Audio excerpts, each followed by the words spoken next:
क्या वाकई एलियन होते हैं? यूएफओ क्या सच में दिखाई देता है? धरती से परे किसी अन्य ग्रह में भी जीवन संभव है? अगर एलियन सच में होते हैं तो वो दिखते कैसे होंगे? क्या वो इंसान के लिए खतरा हैं? जब भी एलियन की बात उठती है तो कुछ सवाल अचानक हमारे मस्तिष्क में कौंधने लगते हैं। कभी कोई एलियन के देखे जाने की बात करता है तो कभी कोई यूएफओ को देखता है। तो आइए जानते हैं, क्या सच में एलियन का अस्तित्व है? वैसे तो एलियन का अस्तित्व वैज्ञानिक अध्ययनों का सबसे रोचक और प्रमुख हिस्सा है, लेकिन हैरानी की बात यह है कि पिछले कई सालों से रिसर्च के बाद भी वैज्ञानिक पुख्ता तौर पे कुछ भी नहीं कह सकते। ना वो इस बात को स्वीकारते हैं कि एलियन होते हैं, ना ये पूरी तरह नकारते हैं कि एलियन नहीं होते हैं।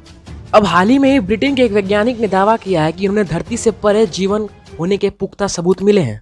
प्रोफेसर चंद्र विक्रम सिंह नाम के वैज्ञानिक का कहना है कि दिसंबर में श्रीलंका के एक उल्का पिंड का टुकड़ा गिरा था, जिसमें एल्गे के छोटे छोटे पार्ट्स चिपके हुए थे। यह देखने में बिल्कुल समुद्री एल्गे जैसा दिखता था। प्रोफेसर चंद्र का कहना है कि ये प्रमाणित करता है कि हम ब्रह्मांड में अकेले नहीं हैं। दी मिरर में पब्लिश एक रिपोर्ट के अनुसार प्रोफेसर चंद्र विक्रम सिंह का यह दावा है कि जो सबूत उन्हें मिले हैं उसके अनुसार ये कहना गलत नहीं होगा कि अन्य ग्रहों पर भी जीवन संभव है। जलते हुए उल्का पिंड का कई टुकड़ा जब धरती पर गिरा तो उसमें से लगभग 2 इंच का छोटा हिस्सा श्रीलंका के शहर पोलोनुपा में गिरा। जब गांव वालों ने उस टुकड़े को देखा तो उसमें से अभी धुआं निकल रहा था।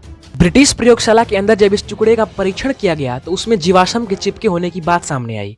इतना ही नहीं, परीक्षण में यह भी सामने आया कि आज से लाखों साल पहले डायनासोर के जीवाश्म में जो सूक्ष्म जीव मिले थे वो इस उल्का पिंड में भी पाए गए। प्रोफेसर चंद्र विक्रम सिंह की यह खोज और दावा एक बार फिर से एलियन के अस्तित्व के प्रति जिज्ञासा उत्पन्न करने का काम कर रहे हैं। वैसे तो इनसे पहले भी कई सर्वेक्षण और अध्ययन अन्य ग्रहों पर जीवन के होने जैसी बातों पर सहमति और संदेश रख चुके हैं, लेकिन इस अध्ययन ने एक बार फिर धरती के परे भी जीवन होने का एक आधार दे दिया है।